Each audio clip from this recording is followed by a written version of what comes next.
I'll just put them on a play mode, so we'll see if you can still see them. Mm-hmm. Okay. I can see it.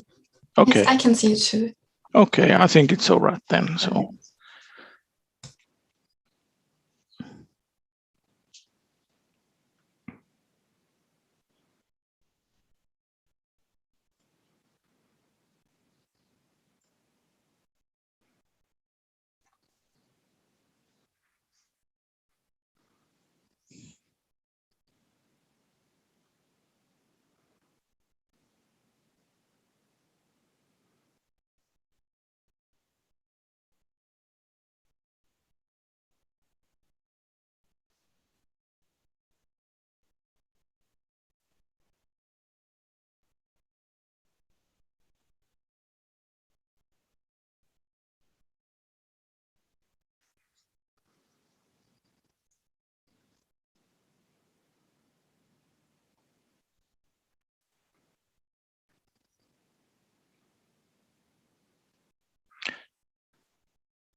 Okay, now my clock turned to 16:30, so I think I'll start.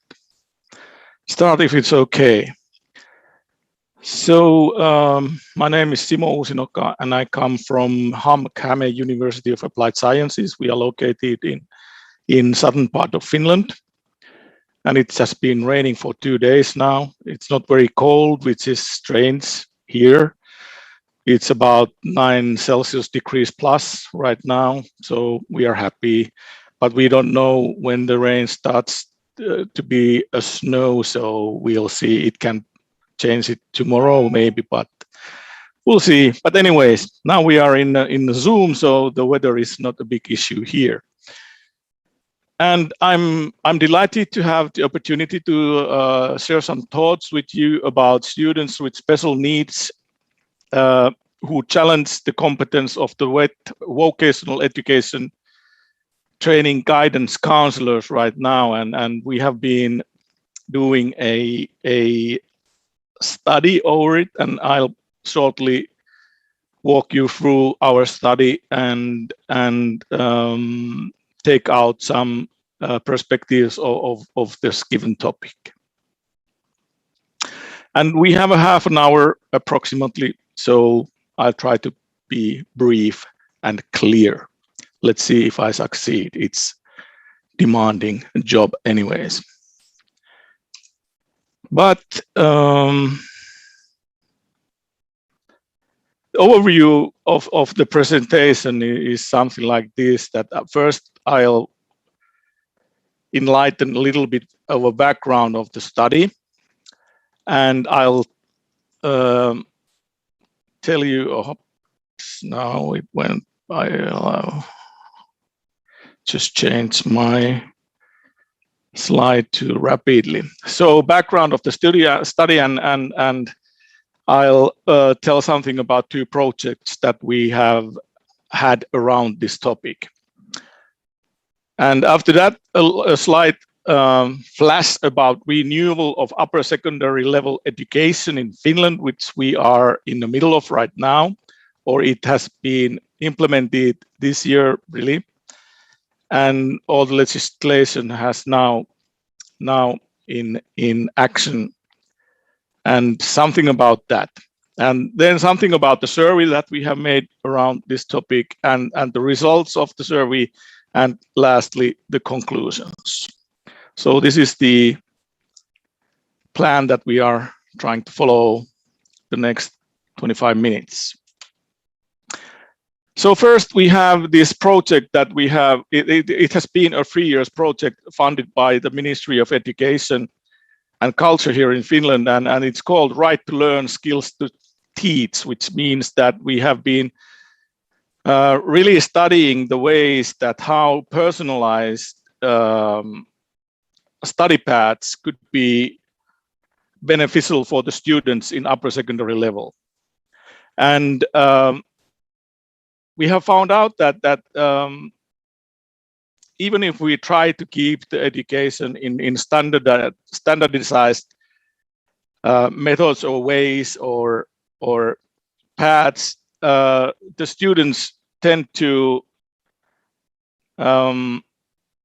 go through or towards a personalized study path, and they motivate a little bit better if they have a decision over what they are going to study or where they are going to aim and how they are going to go towards their future opportunities in working life, for example. So in vocational education training in Finland, the personalized way of studying is now sort of a mainstream way of educating people for professions, really. So our project aims to develop upper secondary education teachers training in the framework of guiding, counseling, and supporting students with special needs. So our target group is students with special needs, and we are trying to develop the teacher education or teacher training concerning guiding, counseling, and supporting students and the skills related to that. So transdisciplinary counseling and recognizing study students' special needs are essential factors in every school. And one question that we are making is that how to avoid adolescents and young adults drifting outside education, employment, and training to become so-called needs, and that is why we are trying to develop our teacher training so that these people who belong to this group could be helped more efficiently.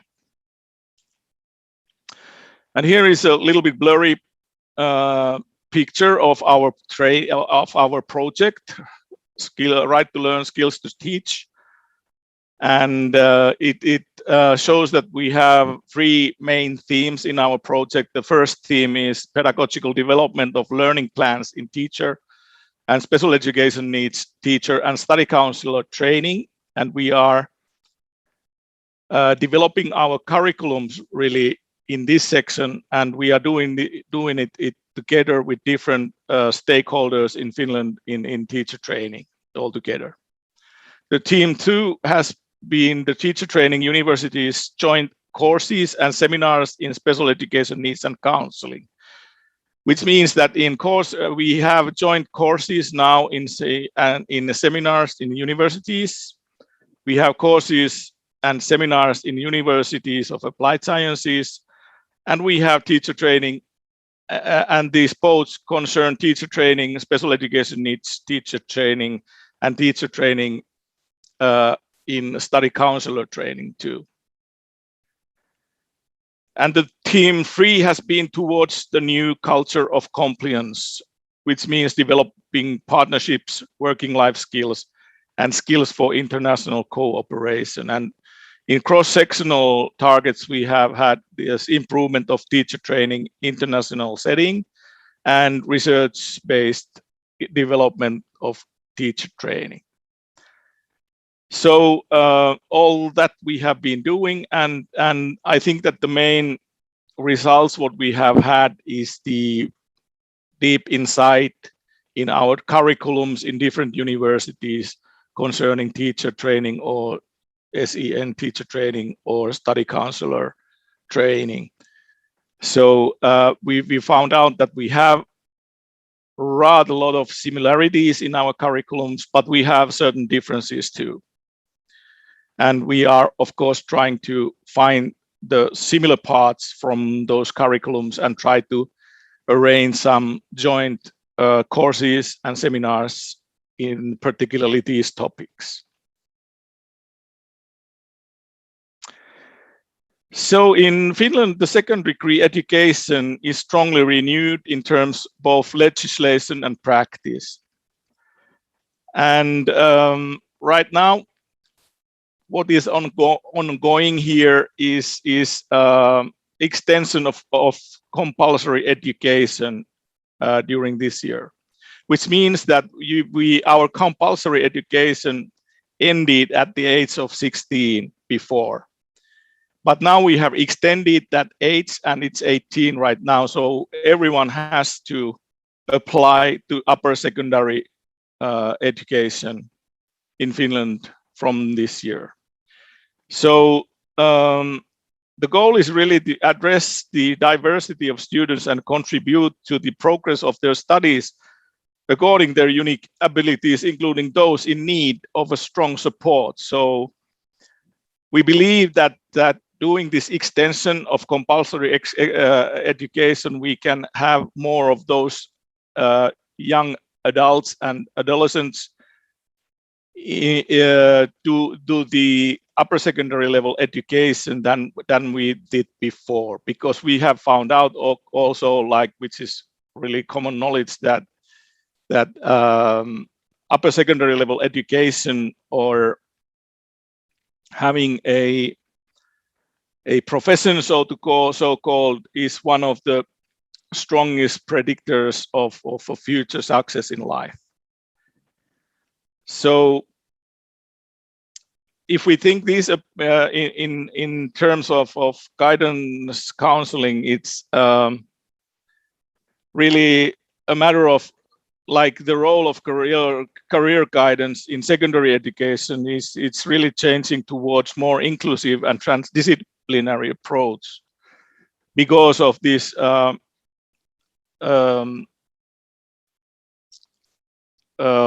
extension of compulsory education, which brings a vast diversity of different students in our upper secondary level education.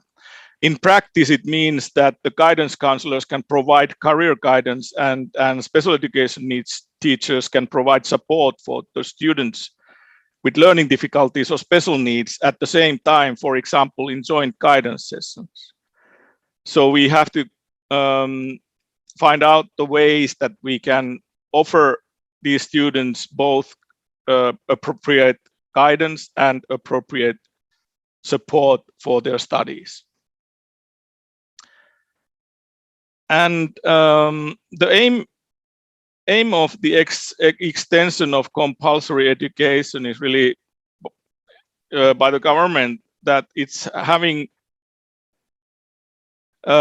when having completed their comprehensive school education, all students gain an upper secondary qualification, and the minimum school leaving age will be raised to 18 years, as I said. In addition, student guidance and student welfare services will be improved, along with the capacity of comprehensive schools to provide everyone with the skills to complete upper secondary education. So the vocational education students have the right to receive guidance and instruction that will allow them to achieve the vocational competencies specified for the qualification of training program in question. So these students' right to receive special support due to learning difficulties, illness, disability, or other reason is extended to cover those students pursuing further and specialist vocational qualifications as well. And the purpose of special needs education in vocational education and training is to enable the students to meet their vocational skills requirements and learning objectives.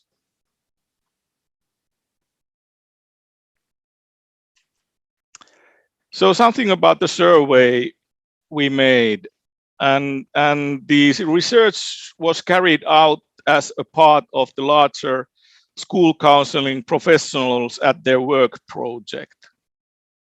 And the other project that also was involved was this Right to Learn, Skills to Teach project. So we had two projects joined together in this framework. The data was for this research was collected with an e-survey in 2019, and it focuses the sub data concerning vocational education training guidance counselors' answers to open-ended questions. The data was analyzed qualitatively using positioning theory as the theoretical and methodological framework. The results indicate that vocational education and training guidance counselors should receive in-service training on special support themes. And the theoretical basis of our survey was like, or the basis was that counseling as a concept is always strongly related to surrounding world and societies, and it has not developed in a vacuum. So the need of counseling can be seen and understood by looking into the major changes that have challenged societies throughout the world. And technological and informational development has changed people's lives significantly, but not to mention the rise of social medias and environmental issues, among many other major changes we are facing today. And changes come often rapidly and unexpectedly, whether concerning the world or individual lives. So the environment right now in upper secondary education and as in society as a whole is rather challenging right now. We have lots of turbulence, different kinds of turbulence, and the young people, at least in Finland, are not doing so good right now because of the pandemic and all these issues I just pointed out. So our guidance counselors are in a rather demanding situation altogether right now. So within the context, within this context, the need for counseling services is increasing, and we need more skilled professionals to education and different fields of society to make sure that young people can find their way toward the life they want to live. The prerequisite for counseling is even bigger of those adolescents who are in need of special education or are not in education, employed, or training, the so-called need people. So basically what the data we gathered revealed was that we really should need more professionals who are trained in counseling or in guidance. That's the basic question. And the other one is that these guidance and counseling concerning the age group of 16 to 20 years should have more space in other circumstances than in schools also. So we should have some places or instances where young people or adolescents could have guidance and counseling services concerning their future hopes or their career goals. And of course, the group which is in the worst situation is those who have learning difficulties or they have some other issues concerning their education. So with this group of adolescents, we should rapidly develop some services in Finland at least.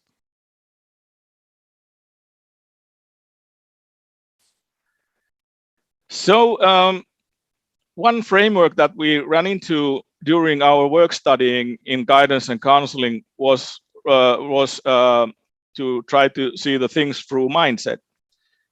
And we studied the concept of growth mindset and fixed mindset, and there is some things that are related to these concepts. Like Carol Dweck refers to mindset as a key factor when dealing with growth and change in her book, Mindset, The New Psychology of Success. And on the other hand, fixed mindset counselor approached situations as unchangeable as stated out there. And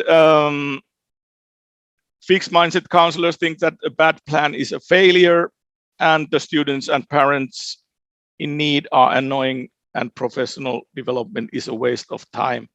As of growth mindset counselors thinks that bad plan is a trial that one can learn something from, or students and parents are seen as experts of their lives.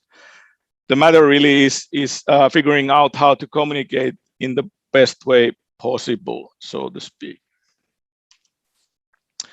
About the results, I'll show you a diagram in a short while, but first I'll just read through these results. Like the first, what we found out that WET guidance counselors feel that they are most comfortable when supporting student growth and development.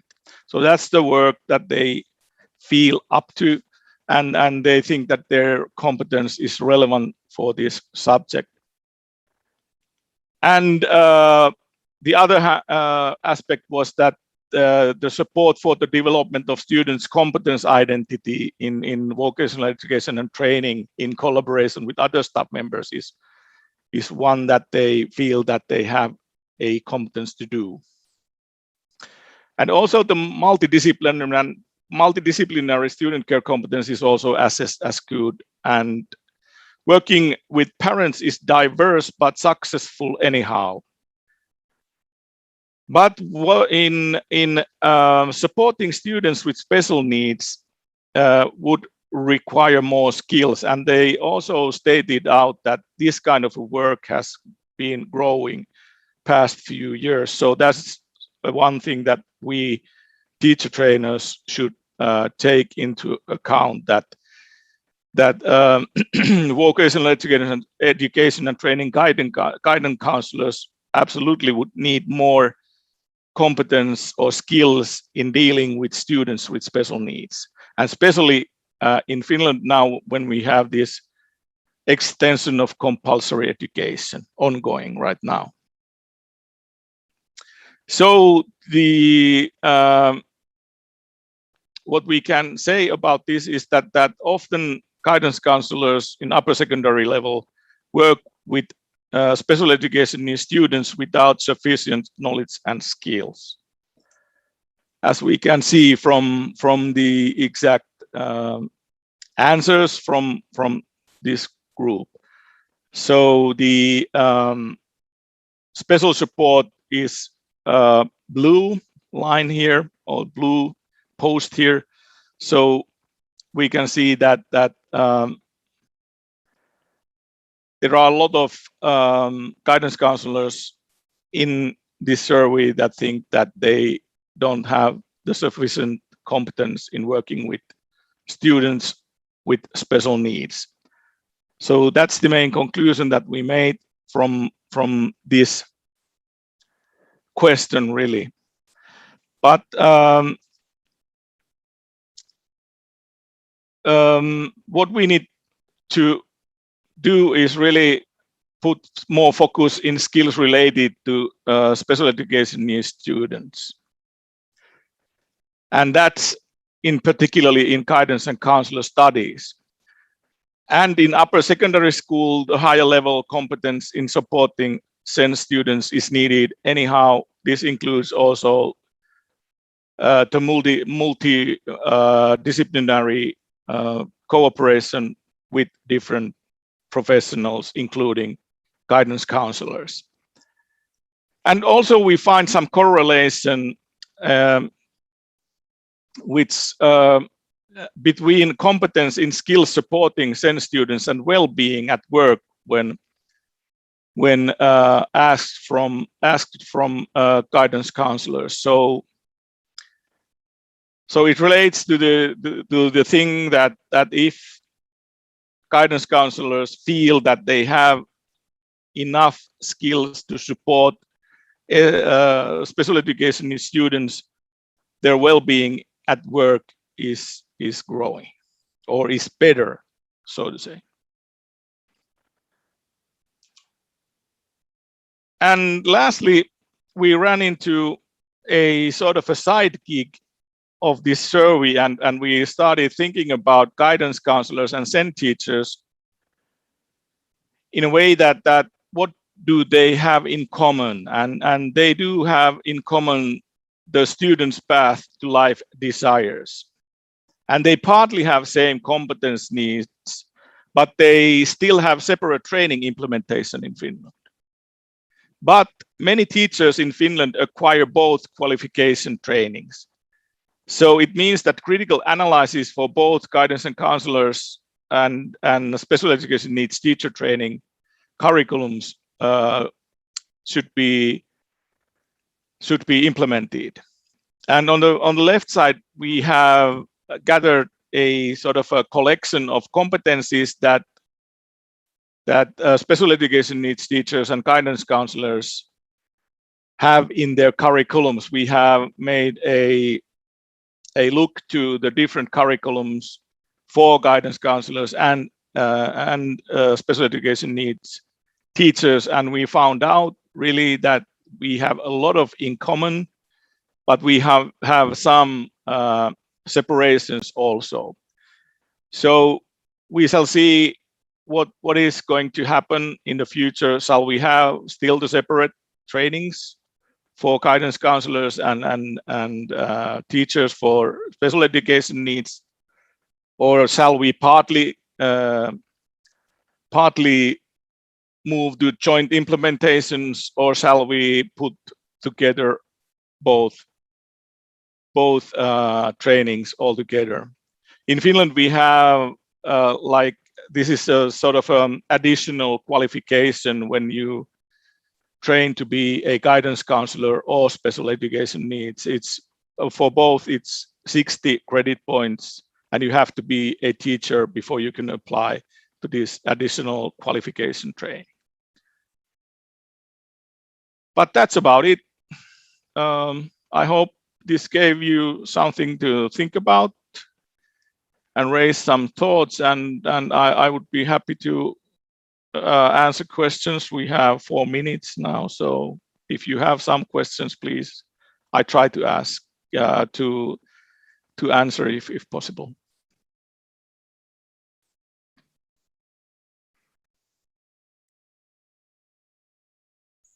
Thank you very much. I have one question about the growth mindset. It's not implemented yet in the curriculum, right? Or no, it's not implemented yet. It's something we found out during the survey and when we went through all the references. Okay, and you're going to implement it in both curricula for the counselors and for the STEM teachers? Yes, that's something we are trying to do. We are not sure if they are sort of buying the idea, but that's something we would like to see happening, because we really believe that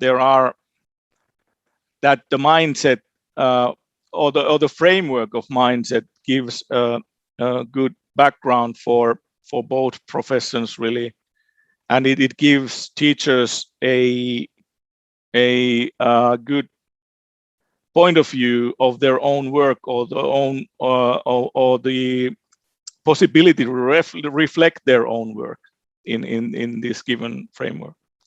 So we would like to see it happen, but we'll see what happens. Really, it is something we recommend. Yeah, I'm a big fan of the growth mindset, so I think it's worth a shot to implement it. Yes, I believe it too. I have sort of privately tried to implement it in my work as a guidance counselor, but or a teacher trainer, and I think it gives a good framework for this topic. Absolutely. Yeah. One more question about that. Are they the teachers or counselors are going to teach growth mindset, or just take it with them when counseling as their own mindset? At first, we think that it would give a good framework for them to train to be guidance counselors or SEN teachers, for example.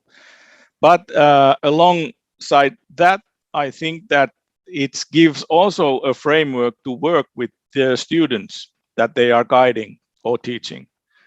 So I hope both, really. Yeah, sounds great. Thank you very much. Thank you.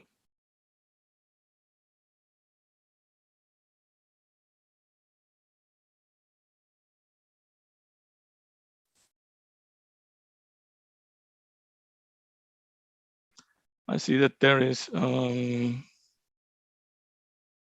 something in the chat. Congratulations on your work. In Spain, we have a pending issue to work with SEN students in wet.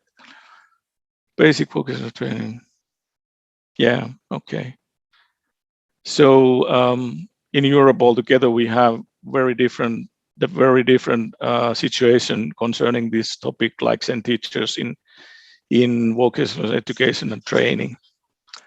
So we'll see what happens in Europe-wise in this matter in the future.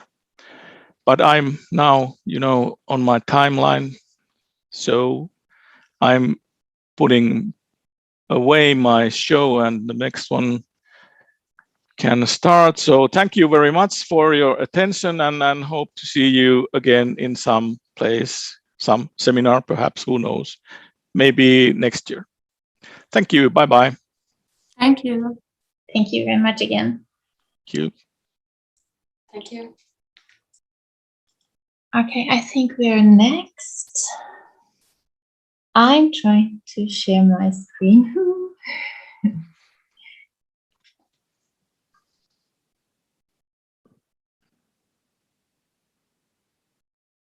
Can you see the presentation? Yes. Yes. But it doesn't start, so why? Yeah, okay. Okay, we're good to go? Good. Hello to all of you, wherever you are. I think at least one. Oh, stop it. Why does the slides do it on their own? Why? Melanie, can you help me? I don't know. I think there's an animation because there's a star. Yeah, okay. But, Can I just maybe you can open it as a PDF and just really, or just what okay, can I just stop the or you present it with the animation. It doesn't matter. but it slides too early. Animationsbereich. Oh, let me see. I think the easiest way is to save it as a PDF and open the PDF. Okay, that's what I'm going to do. I'm sorry very much. I don't know.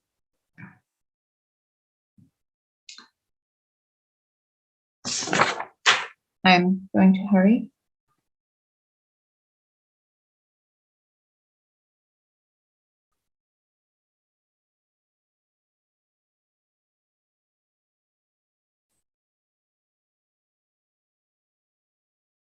Well, maybe I can already start with my, okay, thank you.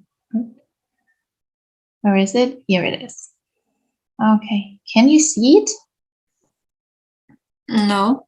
Okay, so Maybe you just share the presentation. I think so. Yes, that's what I do. Actually, I'm trying to make it larger. Okay, let me see. Again. Okay. Can you see it now? Yes, we can see it. Oh, great. Finally. Okay. First of all,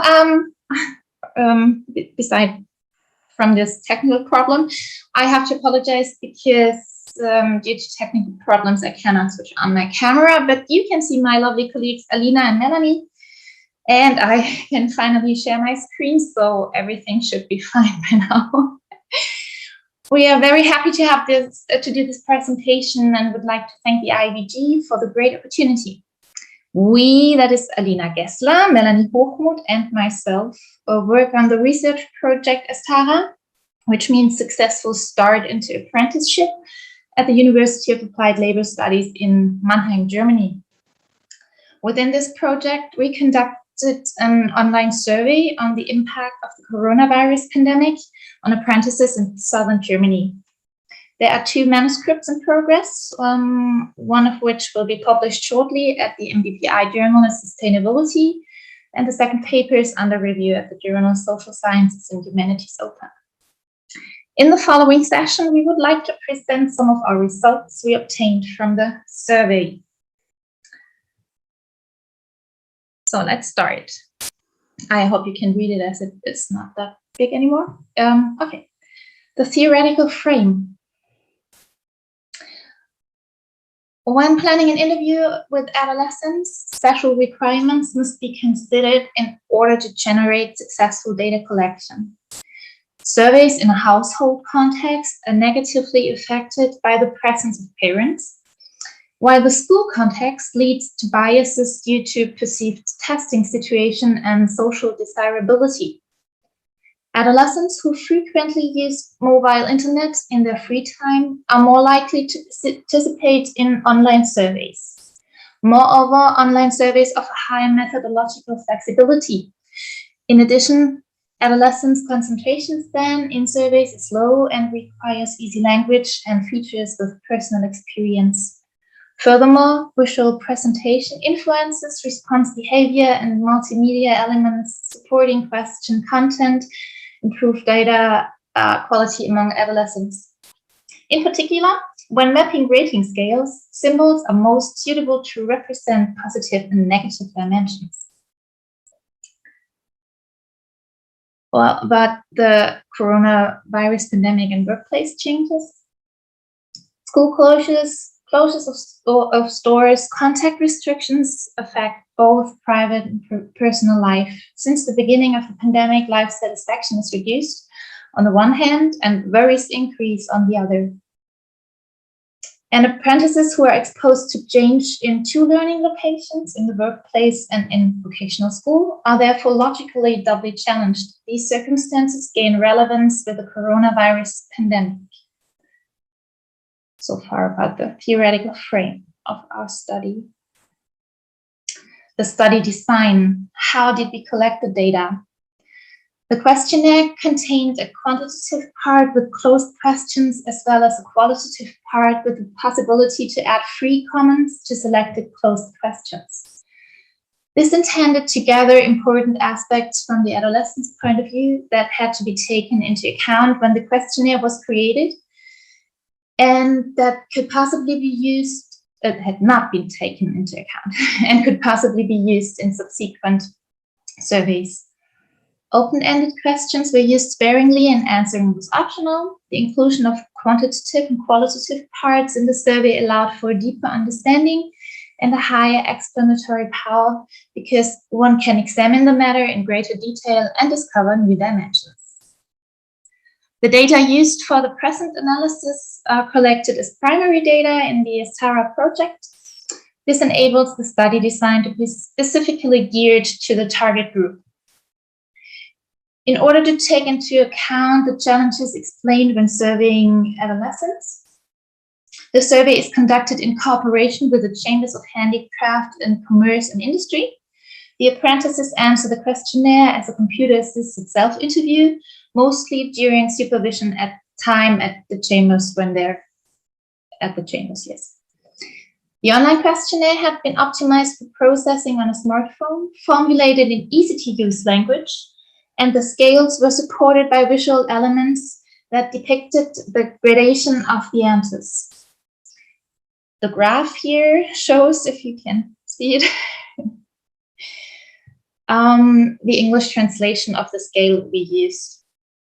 The survey period was between the first and second wave of the coronavirus pandemic from October to December 2020, and the sample includes 167 apprentices from southern Germany. They were between 16 and 35 years of age, and the proportion of women was at 70.2%.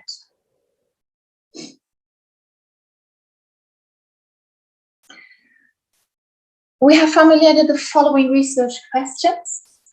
Regarding changes in apprenticeship, are there any changes in terms of perceived school performance pressure during the school closure, and do they differ by gender? Is there an expected change in school performance, and does it differ by gender or mother tongue? Are there any gender differences in the availability of internet connection or digital devices? And regarding the changes in everyday life, are there differences in satisfaction with overall life, working situation, and social contexts? And have concerns about job loss, financial situation, and one's health changed since the beginning of the pandemic? These are the questions we're dealing with in the following analysis. And I hereby hand over the floor to my colleague Alina Gessler. So thank you, Silke. Now we present the results of our survey. So first, we asked to what extent the apprentices perceived that their concerns were taken seriously by the vocational school.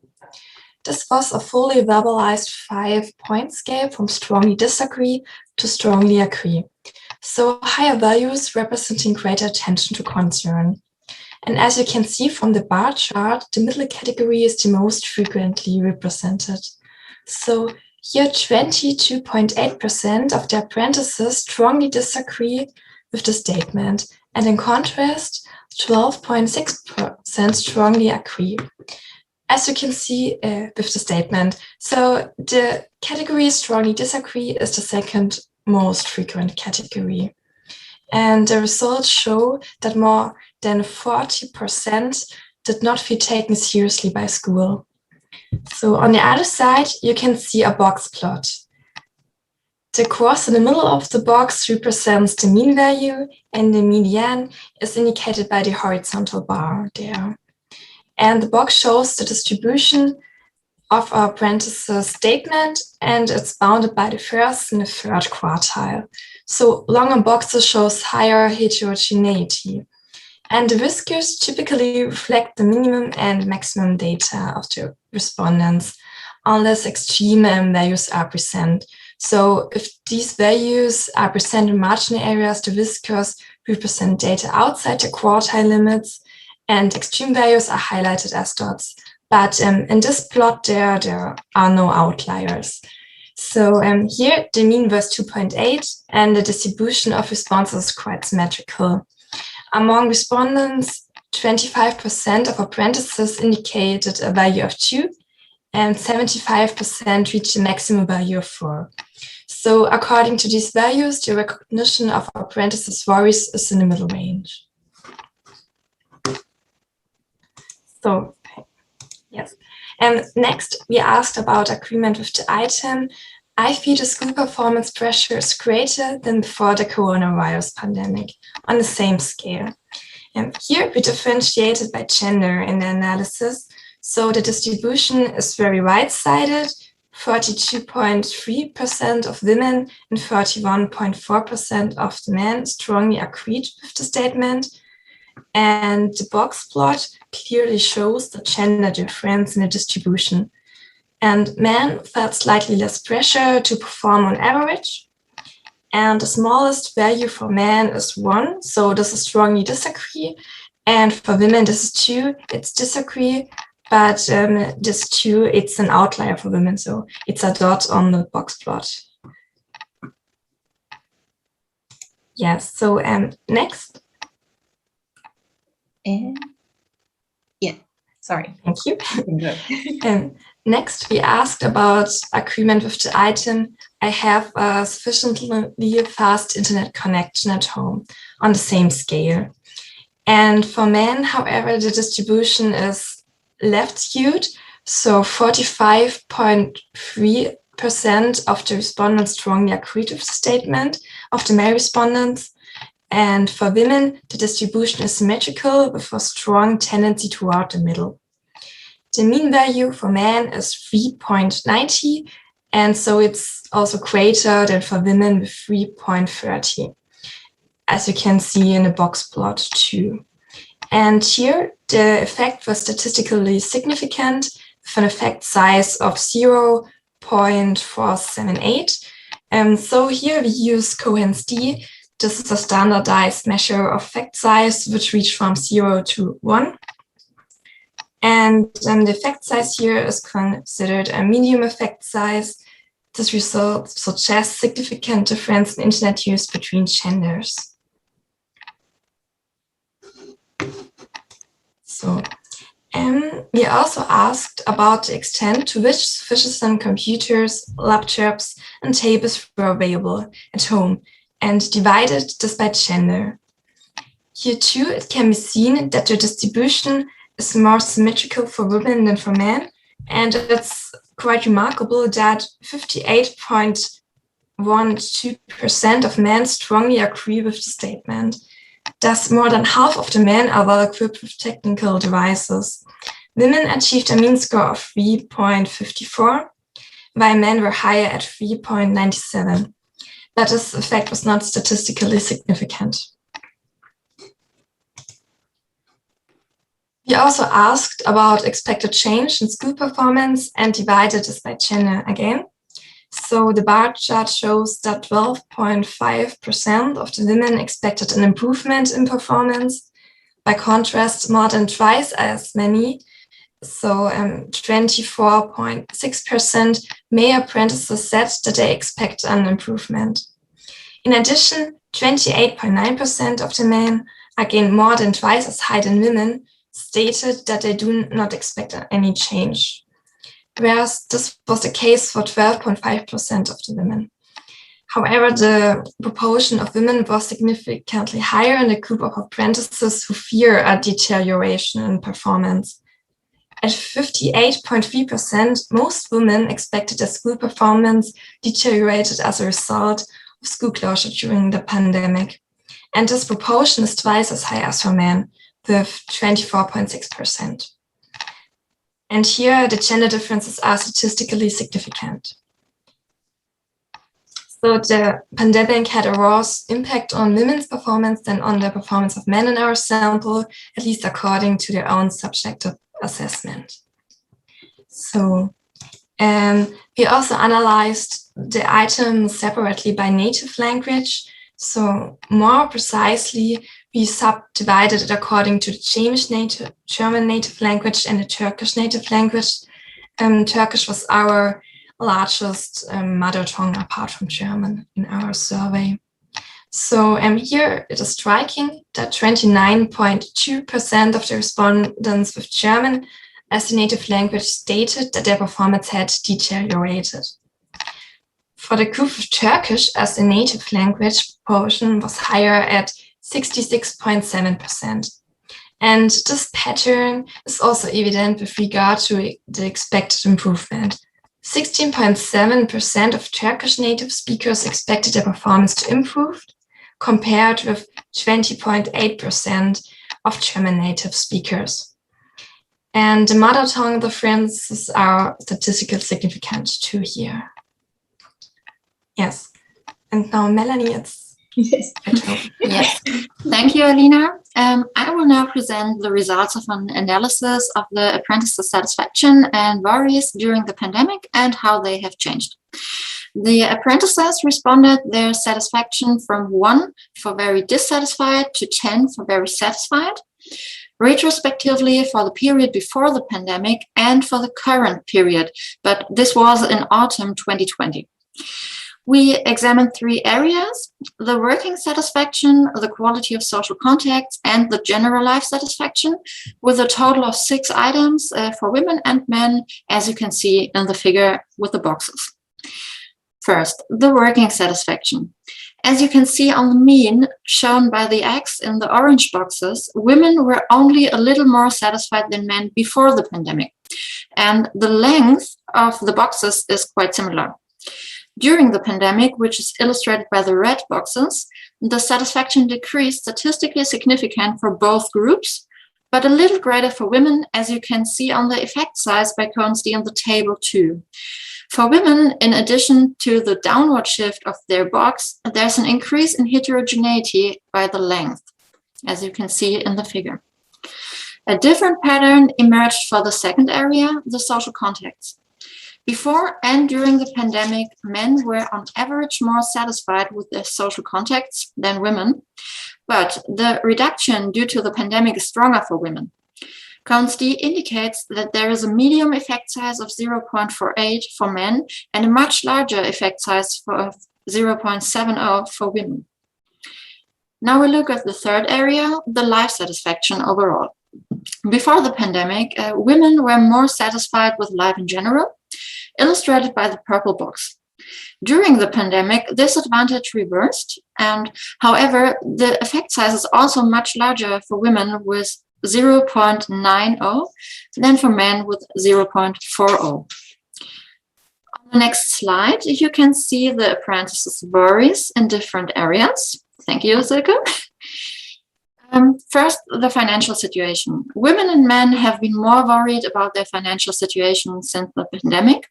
For women, the increase is slightly greater than for men, with a larger effect size, as you can see in the table. The second area is the job loss. Job loss worries increased for men and women statistically significant too, and Cohn-Stee indicates a small effect for both groups. The gender differences in the mean values between the periods are very small. Graphically, however, there was a shift in the overall box for women, as you can see in the change from the green to the yellow box on the right side for women, but not on the left side for men. To interpret this shift, let's look at the lower quartiles, represented by the bottom of the green boxes. During the pandemic, 25% of men also reported not worrying about job loss by the value of 1, which is the minimum.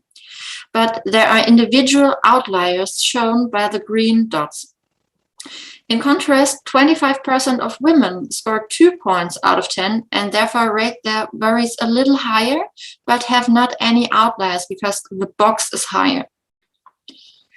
The last area we asked about is health. Worries about one's own health increased statistically significant for both women and men. Women were already more concerned about their health before, and this gender difference increases during the pandemic. This trend shows a moderately strong effect with a Cohn-Stee of 0.70 for women, while the effect size of men is lower with 0.48. So summarizing, these results show that apprentices' worries increased with their satisfaction decreasing, and women were particularly affected. However, it must be noted that there is a high degree of heterogeneity by gender and any outliers, especially by men.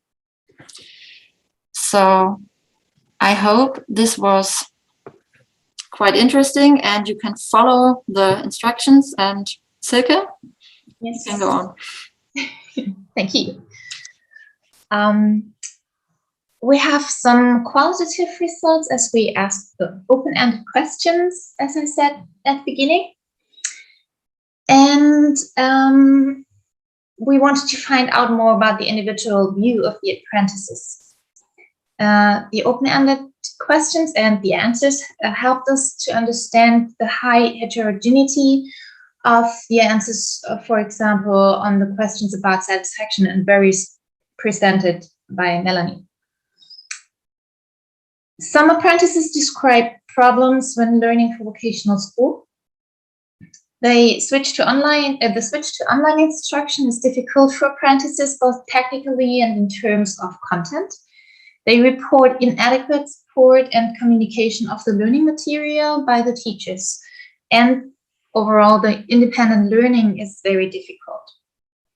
They also formulate a double burden. Apprentices reported tension between vocational school and the company.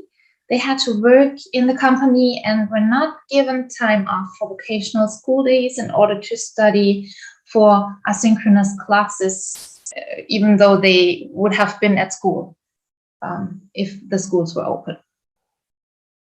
There are changes in working conditions described. Some work more, and in some cases there's less work.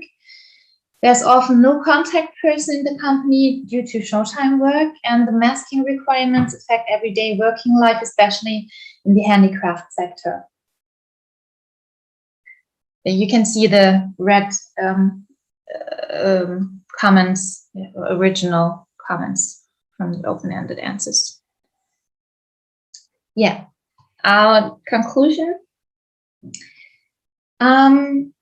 So what are the limitations of our study? First of all, it's an explanatory study in a rather unknown research field with a small sample size.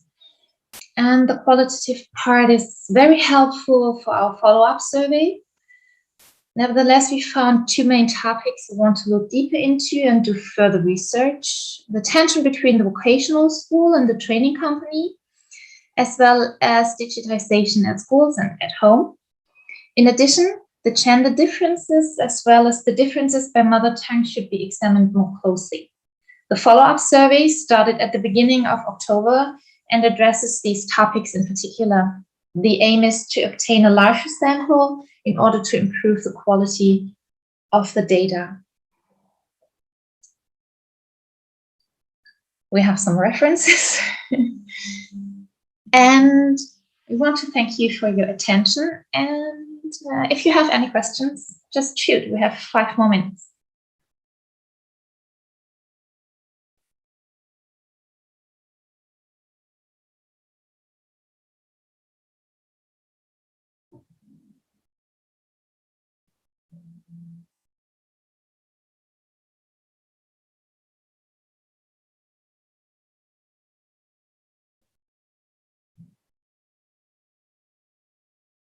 No questions?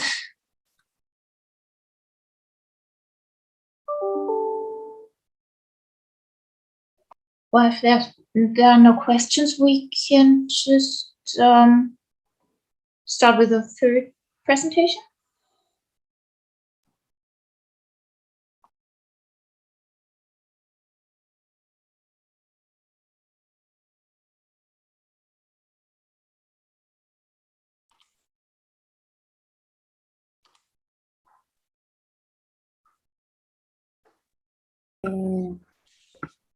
So, hi, good afternoon. First, I would like to thank the organization of this Congress for this opportunity. And our work is entitled Career Guidance, a key factor in success pathways in VET, Andalusia, Spain. This contribution is part of the literacy research team with the collaboration of our colleague Tania Mateos, who belongs to the RIF research team. We are members of the University of Seville, specifically of the School of Education. And this is the organization. In the first time, we expose introduction, methodology, diagnosis, proposals, conclusion, limitation, and finally, our future agenda. The project The project examined in this report is the outcome of the synergies established between various fields: research into vocational educational training, the practice of BET, and the career guidance, in the quest to find new approaches and in the alignment with a focus on lifelong learning from early childhood through to active agent, spanning all the different life roles that individuals simultaneously play. The project was jointly sponsored by Andalusia Regional Ministry of Education and Sport and Fundación Bankia por la Formación Dual. And this paper conducts a diagnosis of the current state of guidance in VET in Andalusia and formulate a series of action proposals based on the concept of comprehensive vocational guidance set up in the European Commission recommendation, which defines as continuous process that enables citizens at any age and at any point in their lives to identify their capacities, competencies, and interests, to make educational training and occupational decisions, and to mesh their individual life path in learning, work, and other settings in which those capacity and competencies are learning and or used. Specifically, the European Lifelong Guidance Policy Networks consider career guidance in VET as a range of activities and products that assist young people to know and understand vocational learning pathway and choices prior to an entry to VET, to link this to further vocational learning and work opportunities, and to make successful transition to those opportunities. Recent recommendation and declaration developed within the European Union refers to the role of career guidance as an essential element in future scenarios. The essential element that should characterize the provisions of vocational guidance in VET are as follows. First, development of an integrated guidance system. Two, a guidance process focused on developing the competencies needed to manage both career and the transition that occur during a lifetime. First, personnel appropriately qualified for the function. Use of experiential methodology that's put into practice acquired knowledge. Generation of teaching resources based on information and communication technologies. Development of systems and processes to assure the quality of the guidance provided. And finally, adoption of gender and equity and social justice. Recent reports of guidance and vocational educational training have highlighted the need to develop integrated systems that define a common guidance culture and provide a coordinating structure. In this sense, the purpose of the project was to analyze the current situation as regards vocational guidance in the context of vocational educational training in Andalusia, and to identify possible actions and initiatives that, within the framework of an integrated system, could encourage the individual targeted by this vocational educational training to construct their own career and life path, specifically and adopting a collaborative perspectives. So the objectives are like this: to perform a diagnosis of the current situation regarding vocational guidance, to develop a collaborative process, the third, to implement a participatory process to test and review those proposals. Our methodology. The research process follows a mixed methodology that combines quantitative and qualitative data collection and analysis procedures. In addition, a collaborative and participatory approach was adopted that enabled the author to gain a holistic view of the issue, achieved not only by listening the different voices, but also by doing interactively.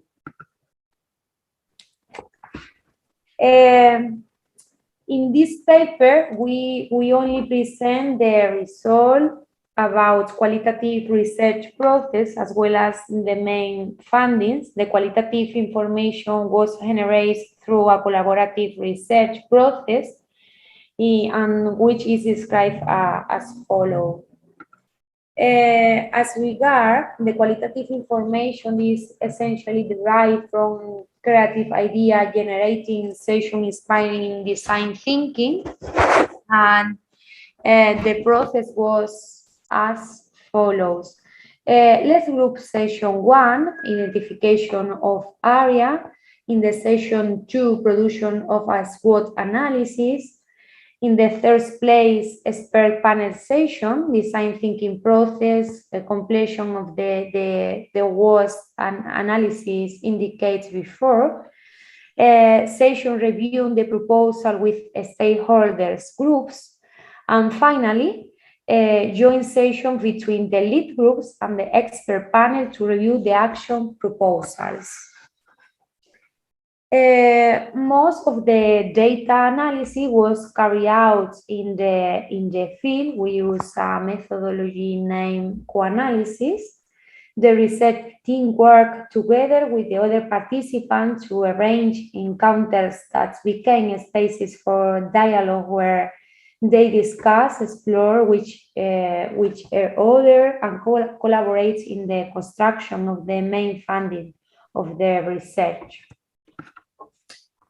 The initial diagnosis of the situation analyzed the following: the socioeconomic context in the first place, second, the situation regarding vocational educational training in Andalusia, and third, the characteristic of the vocational guidance provided in the context of BET in Andalusia.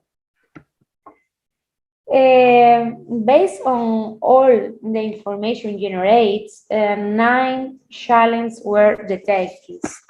First, career skill curricula. 2, integrate career guidance system. Third, student achievement and return. 4, vocational educational training awareness raising. 5, adequate vocational educational training planning. 6, training of guidance agents.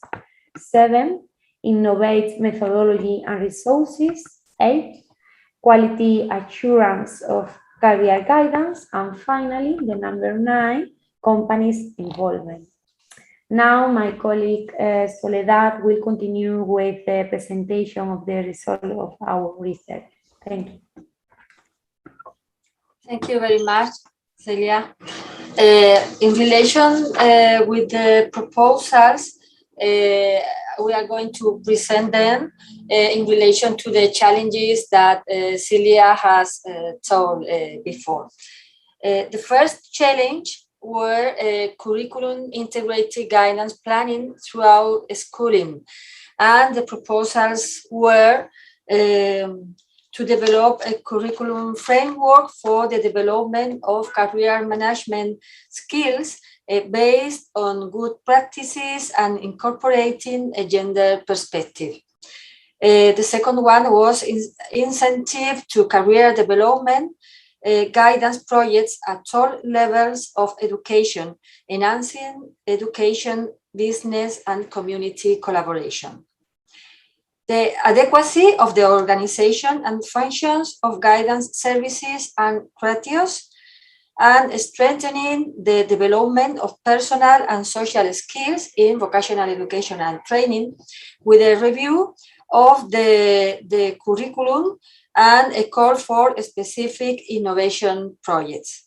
And finally, the development of actions aimed at groups in situations of vulnerability and specific needs.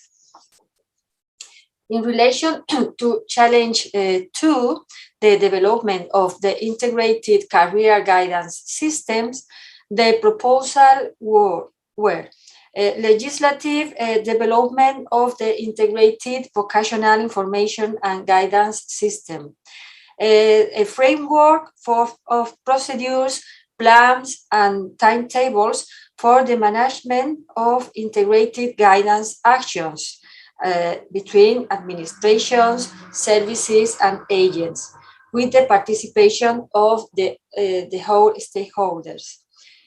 Third, the development of telematic systems and single platforms.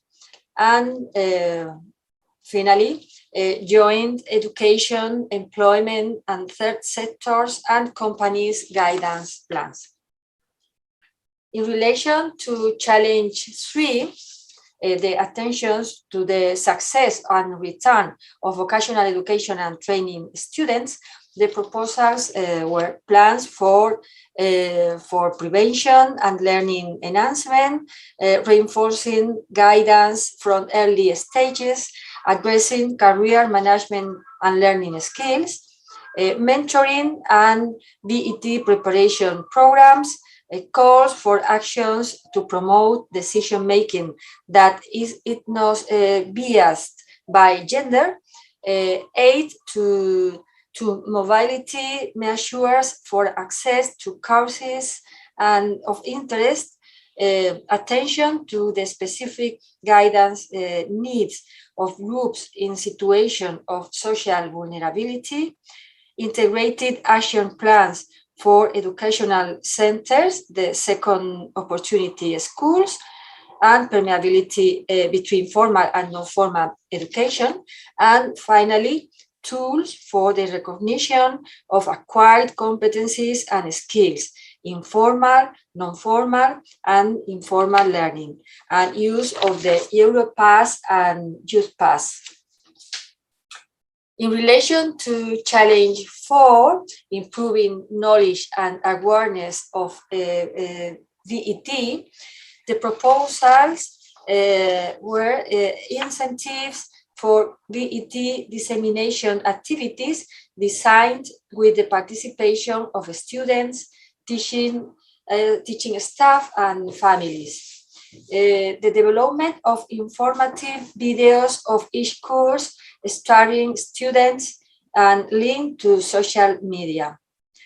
Include in the information the data on labor market, insertion of vocational education and training graduates, presenting VET as a value in itself and not only as a compensatory measure, dossiers of competencies developed in each course aimed at companies, and finally, participation of companies in guidance activities.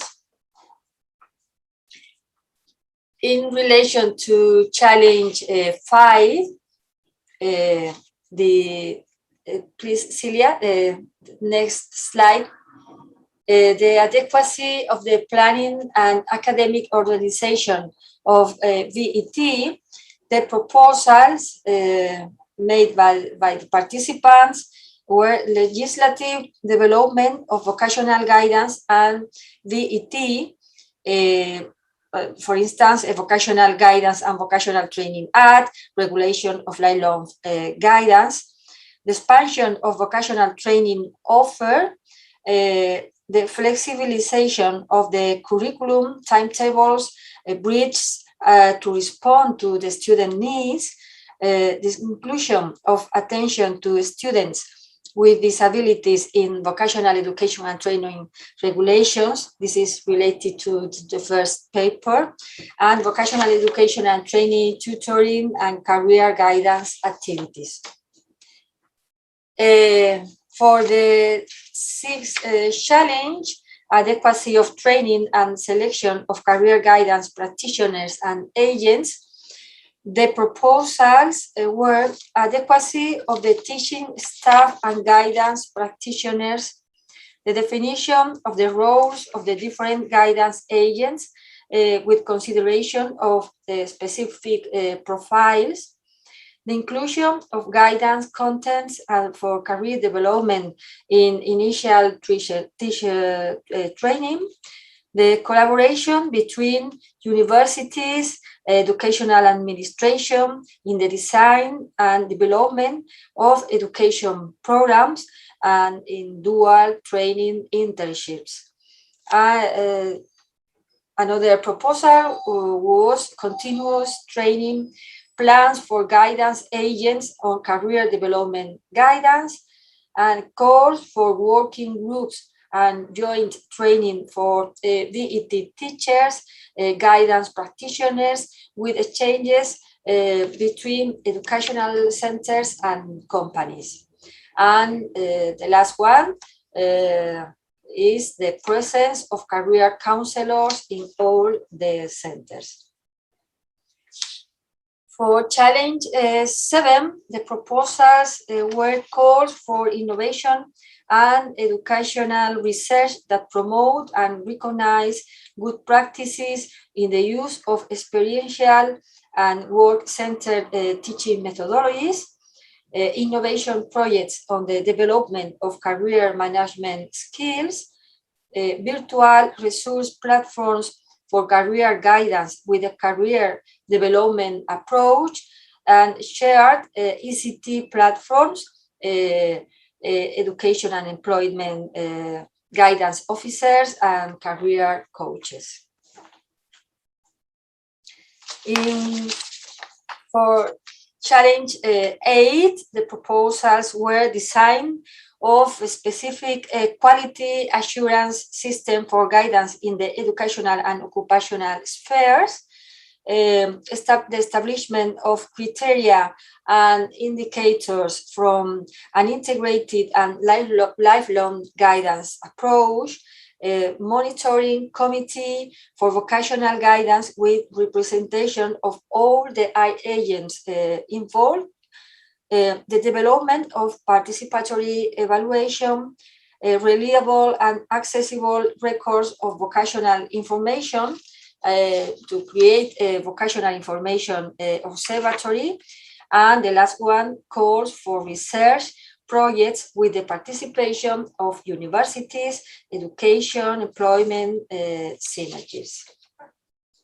And finally, in relation to the last challenge, challenge number 9, strengthening companies' involvement, the proposals were the invitation to participate in school councils to representatives of the company sector, the participation in the design of workplace training and dual projects, collaborative design of guidance actions, participation in the design, development, and evaluation in work-based activities, and incentives for career guidance actions. With these proposals, we can conclude. Please, Celia, and the next one. Thank you very much. Collaborative research has been shown to be a tool that favors the co-creation of systems and integrated approaches to guidance in vocational education and training.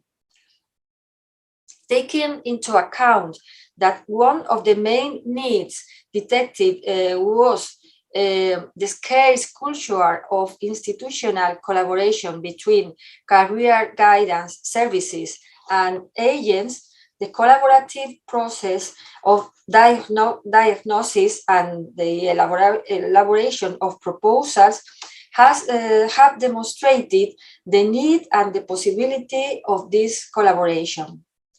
Enabling where necessary such pedagogical spaces of equal participation and shared learning is fundamental to create a framework of coordination and management procedures for integrated guidance actions. The process of co-production and co-analysis developed has been shown to be a valid technique that has favored innovation and creativity, as well as solutions oriented to the specific context. of guidance in vocational education and training in Andalusia. In this sense, the SWOT analysis has allowed us to identify, according to the perception of the core researchers themselves, the proposals that may be more feasible for implementation in the Andalusian context. The multimodal tools used have favored the incorporation of different forms of expression and communication between people and groups that operate in different cultures and languages. The iterative nature followed in the co-production of the report has ensured the triangulation of the conclusions, which have resulted in a strategic plan for improvement and innovation. Moreover, the report has been a living document through which the diffractive elements have been refined. And in relation with the limitations and future agenda, the main limitation of this work is the difficulty encountered by the co-researchers in assuming an active role in all phases of the research process, given the equitable nature of collaborative research. In addition, the fact that the research process is developed with an open-ended planning and ad hoc design negotiated with the co-researchers requires a significant investment of time and dialogue, which has sometimes been an added difficulty. Our results have implications for the development of integrated and collaborative career guidance systems. We have shown the potential of a co-design model transferable to the integrated management of public plans and services in general and in the field of guidance in particular. As a future research agenda, we plan to deepen the transfer of this model to other sectors, services, and areas of vocational guidance and career guidance and vocational training. Thank you very much. If you here we leave you the complete publication where all the results of the research are collected. And thank you very much. And if you want to share any comment or any question.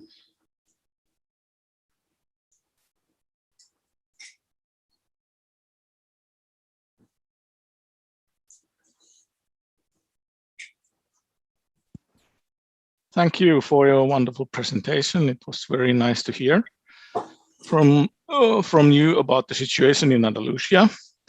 But one question I have is that how would you describe the overall situation of guidance and counseling in your area right now in vocational education and training? Career guidance in vocational education and training. Yes. Yes. Well, we think that we are in a starting point moment. We think that in this moment, career guidance is growing in vocational education and training, because before people thought that career guidance is not necessary for students in vocational education and training, because they thought that the students have taken their decisions and they knew what wanted to do with their life. But step by step, here in Spain, we are understanding career guidance as a long life process, and that is related not only with decision making and but with the construction of the career in a broader sense. And on the other hand, it seems I think that there are more consciousness about the idea that that careers are not linear, and there are a lot of decisions that you can make along your life.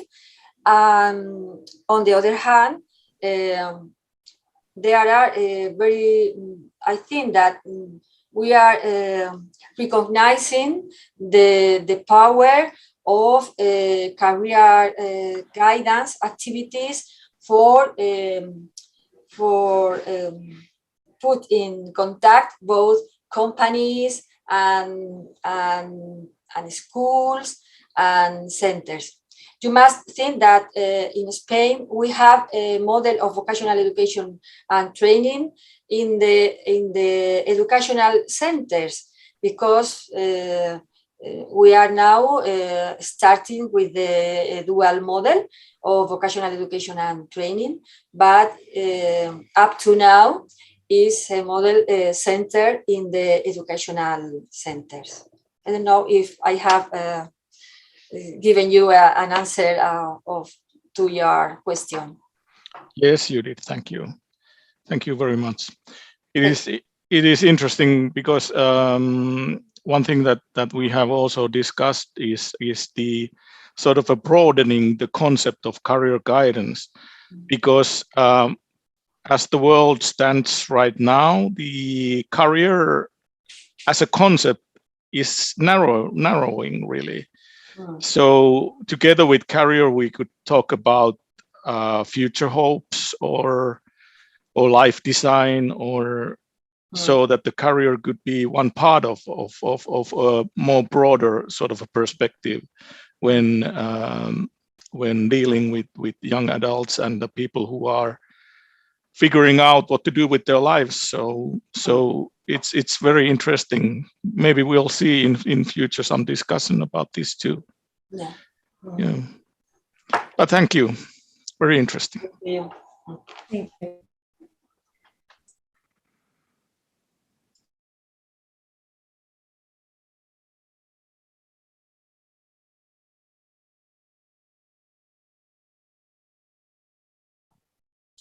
I have another question. First, congratulations for your work. It was very interesting. We recently started a kind of Delphi study on a very similar topic, and we try to analyze the success factors in vocational education, especially apprenticeships, and talked about vocational guidance. And during the pandemic, they had a very innovative idea. They put gadgets from some professions into one box and bring it to the schools. So the pupil can look into the box and get comfortable with the professions. Are there some practical issues in Spain too, or what kind of guidance do you find there? Especially where the pandemic? During the pandemic? Yes. During the pandemic. Oh, yes. Well, it has been very, very difficult to offer career guidance during the pandemic because the career guidance process is a process that needs face to face. So it has been very difficult to. I remember the moment when the pandemic was starting. I have a group of WhatsApp with counselors. I work at the university as a professor, but I have a WhatsApp group with counselors, and the questions were how can we work with our students? How can we offer them our services? And I have the impression that that the pandemic opened the possibility, open the minds about the possibilities of develop materials and videos and resources to share with the social networks.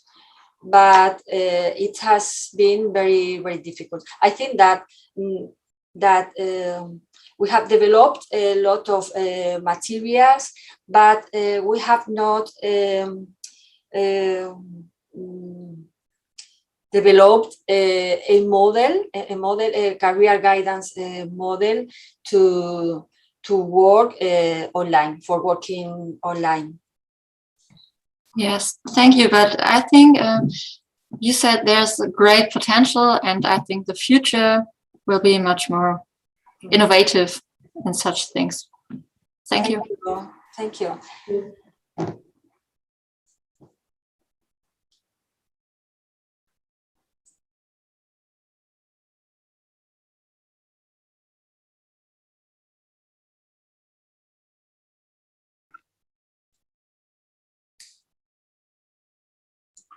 Any question more? No. With your work, I have realized that we have had very similar problems. We have not worked with the survey as you, but my impression is that I think that you could reproduce your work here, and the problems, I think, that are very, very similar.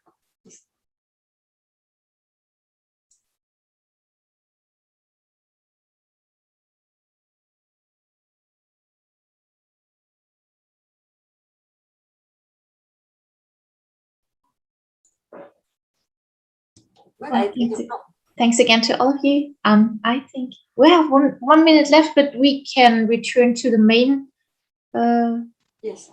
room, or how it's called? Main hall. Main hall. Right.